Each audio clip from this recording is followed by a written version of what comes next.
What is going on, everyone? Welcome back to the channel. And today we have Andrew from Pop Planets. Andrew, welcome to the show. They are bringing a new social platform to the Web3 space.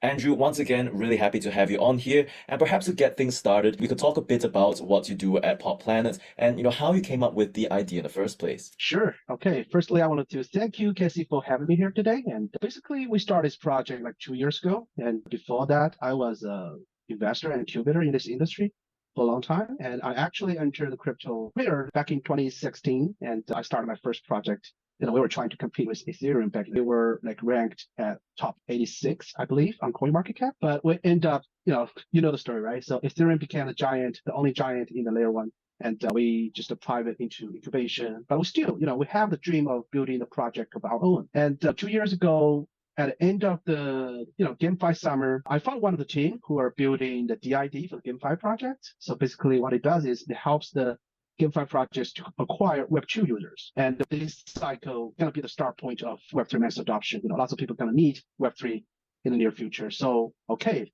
So I invested in that team. But, GameFi, I don't have much experience in the gaming industry. So I don't know if GameFi can grow real big or not. I have years of experience in the traditional Web2 social network industry. I founded one of the top dating apps in the United States, and one of my partner, he founded one of the top 3 dating apps in China. And we also invested mainly Web2 social network platforms. So we pretty much understand the whole concept of social networks. So we said, okay, how about let's just start our own Web3 social network? Because we believe in the new era, people would need a new infrastructure for social, and that's how everything begins. And that's why I'll start building this platform called Pop Planet. And it's a combination of protocol layer and application layer stuff that helps people to truly own their relationships and their accountants data, and they can build their own social graph. And we're not just providing them with like different protocols or technical stuff, but also applications that can help people understand what they are. So today we have one app available on Google Play and App Store. We have 3 different dApps playing different roles for different scenarios. And we also have a mini app on Telegram. We also have some other applications that's helping different ecosystem acquire users. And now approximately 1 million user and data active user around 50K to 60K. Around that point, and we're still growing, and we're already profitable, so which is good to know. And that's pretty much it about the project. Cool. So you say you actually founded some social platforms in the past, such as dating apps. On that note, what makes Pop Planet's product offerings, unique to the whole Web3 space? And not only that, what are some things that Web3 enables that you could not have done in Web2? That's a question that many investors ask us. Okay, so I think the biggest advantage of the Web3 social network is that data ownership, privacy, and social graph. For example, let me just explain this some like real world examples. For example, on the Web2 social platform, when you register, all the real world, the tags that other people giving you tells people who you are. For example, if you regularly making transactions with some OGs in this industry, that definitely means you have influence in this field, right? So that's one thing. And also, for example, some kind of, OAT, right? So there are the projects like POAT and some other projects doing this similar stuff. After you participated in some kind of activity or events, you have this NFT to prove you have been part of it. And these kind of things, the physical stuff that exists on the blockchain, those things tells people who you are instead of you just filling some random information. So basically that means the social account on Web3, they are more transparent and they can help different business do business much more smoother. And they can, acquire target user more accurately. There are so many business models can be realized, can be brought to another level. Cool. So on that note, when it comes to Web3 social media, obviously one factor for social media or social media platform is the network effects. So what have you been seeing in this space? Like, have you been seeing a good take up even during the challenging times in the market over the past 2 years? Yeah, how has that whole experience? I think we're still on the way. I mean, there's a long way to go if we want to really compete with the traditional Web2 social platforms. But the good thing is, I think in the Web3 social, the scenario would be like there will not be any giant players in the market anymore. So there are going to be like many players in the field that playing different roles, taking care of different positions and providing service and tools for the users. And users, they have options, unlike in traditional platforms. They have to work closely with one platform, and basically they can only grow their follower base. They can only, build their contents over there. And basically the platforms will own these kind of creators. But in Web3, it's a different story. People will have options. You just need to choose the right tools in the market to do whatever you want. and make a combination, and then you can achieve whatever you want to achieve. So that's the new story. So basically, when you start a new social media or new social accounts, Web3 social network, that doesn't mean you have to use one platform forever. You can always choose the latest one, the newest one, as long as they share the same protocol. All your contents, all of follower, all the social relationships you already have will be there. They will never disappear because they are your personal assets. So in another way, we can explain this as the vendors that need to evaluate whether this Web3 social platform is good or not. It's no longer the same model we use in Web2 era. It's going to become like your tools, your social protocols are adopted by how many people. But that doesn't necessarily mean they have to use your app. They can use different apps as long as you are using your protocol. I hope that explains, the question you just raised. Yeah, cool. So in terms of the whole development process of a new social media app, what are some significant challenges that you may have faced during the whole process? Would you like to elaborate on that? Yeah, there are definitely many challenges. Okay, the biggest challenge we have faced is there are so many networks out there, right? Users are in different ecosystems.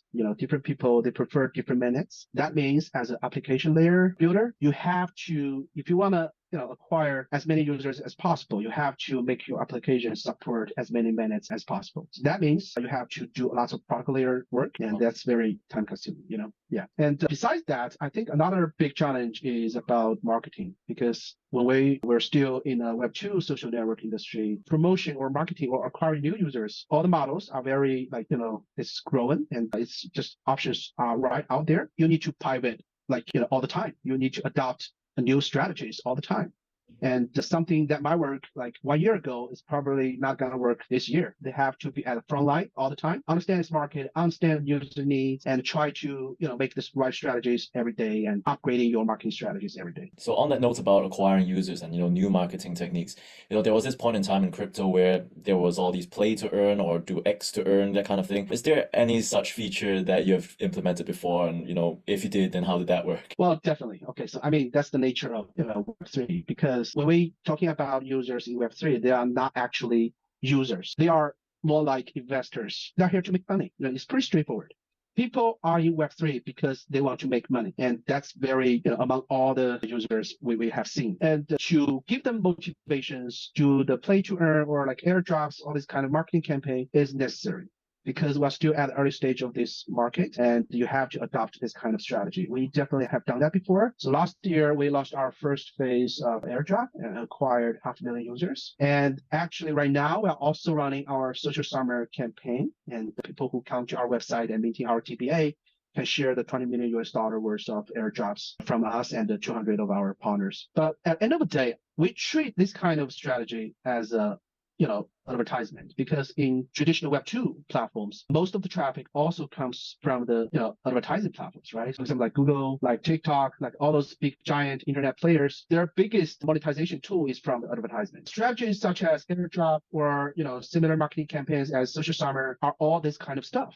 You are running this budget-based campaign to acquire users. You have to spend something first. But the problem is, if you do it right and good, the unit price, the CPI, can be very low. Unlike in the Web2 industry, for each paid users, you probably need to spend like $30 or even $40 to acquire a paid user. But in Web3, if you do it right, you probably only need to spend $50 or even $1 or $2, especially in some specific markets, like such as APAC region. Because our ongoing social summer campaign, unlike our previous campaign, which is free to join, it's a pay to join campaign. And we have launched it for like half a month, like 16 days, I believe. And within these 16 days, we acquired 8,000 paid users. Each of them paid at least $10, and some of them even paid $20 or even $40. So this means if you make your strategy right, you can acquire some really high quality users from the Web3 market. You just need to figure out what kind of strategy you need to adopt. So now looking more into the future, what are some new features that users can look forward to, something exciting that you're working on that you might want to share? Okay, so I think for the user side, the most interesting thing is about our TBA, the token bound account, our DID. And for each of the users, we want to change the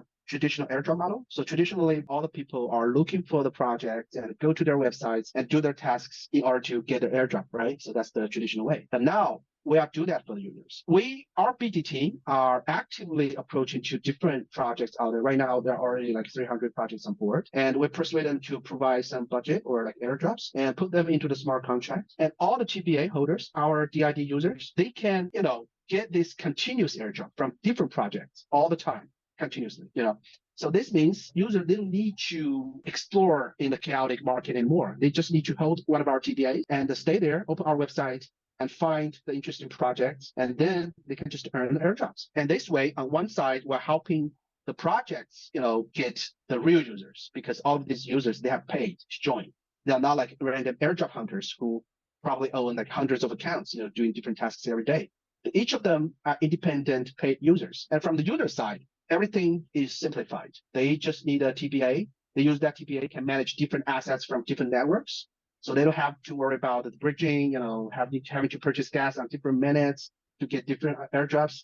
They just need to own the TBA account and do the on-chain interactions, and it can automatically get those airdrops. So this way, hopefully we can get a significant number of core user base in the next 3 to 4 months. And then we're hoping to, brand this TBA account as the first step for any person who wants to go to Web3. It's the best tool, the most cost-effective way to help you understand the industry and find the right crypto project you want to support. So I'm assuming that will also lead to better user retention, given that there are continuous incentives over time. Exactly. Rather than just Exactly. right. So guys, there are going to be airdrops in this case. So if you want to check out Pop Planets, then that is one for you. So rounding off the interview on a more personal note, what are some words of advice you would have for people who are, just entering the Web3 space? They might be looking at social media platforms in Web3, especially that is a big narrative going to the next crypto cycle. Okay. I mean, if you are like coming to Web3, you definitely at the beginning, you will have like an information bump. You see so many things, real stuff, fake stuff, scam, or like real legit projects information. So you can see all kinds of stuff. But the first thing I think they should understand is, where you can find the real, accurate, and transparent information. And in this case, I believe our platform is one of the best options they have. So feel free to view our website and use our service. We have an AI box, which is a Chrome browser plugin. It integrates some pretty good AIs that helps you tell which website is legit or not. It can give you a scam alert and telling you, okay, so this link you don't want to click it. And also when you do research on different projects, when you open their websites, this plugin will also feed you all the contents from the internet about this project. And not to mention, it will also generate a chat room for you, so you can communicate with the team and other people who are also doing research on the same project together. So I believe all of these small tools that we can provide are probably a perfect option for these newcomers. Amazing. Well, once again, Andrew, thank you so much for coming on today's show. Guys, that was Andrew from Pop Planet. If you want to check out what they're doing, especially with their whole continuous airdrops that are coming very, very soon, links will all be down in the description below. Once again, thank you, Andrew, for coming on today's show. And to all of you out there, thanks for watching, and I'll see you in the next one.